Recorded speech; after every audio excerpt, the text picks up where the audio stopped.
Well, certainly once it did show up on our radar, because of the high potency and the lethality of carfentanil and fentanyl in general, that poses a significant risk to the public, which obviously is a great concern to us in law enforcement. So once that was identified, certainly we decided to go after and target fentanyl and carfentanil more seriously than, say, lesser lethal drugs.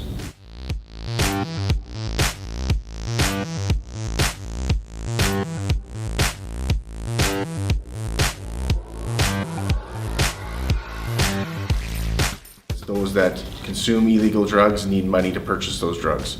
And in order to get that money, those that may not have a steady income will then resort to criminal activities such as property crimes. And then they take that, the property crimes, the property they've received during those crimes, and then turn that into money, whether it be just straight across for drugs, or whether they're converted it to cash and then going and purchasing their drugs so that they can obtain what they need to satisfy their addictions.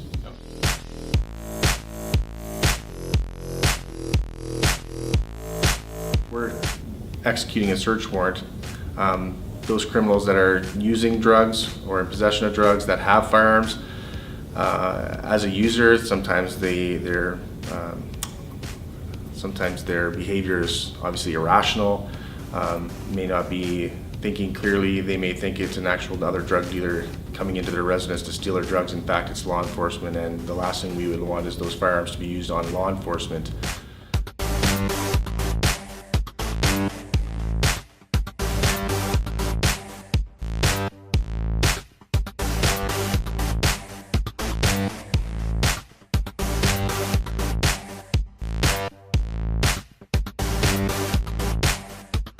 And they know their areas better than anybody else.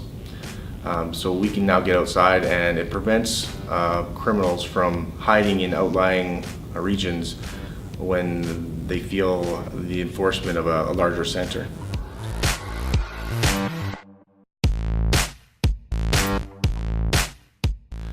So when they come to us saying, you know, we could use some help for enforcement action, we would love to help them, and certainly we do what we can to get out there and assist them as best we can, because we do have extra resources and more specialized resources to target these types of crimes.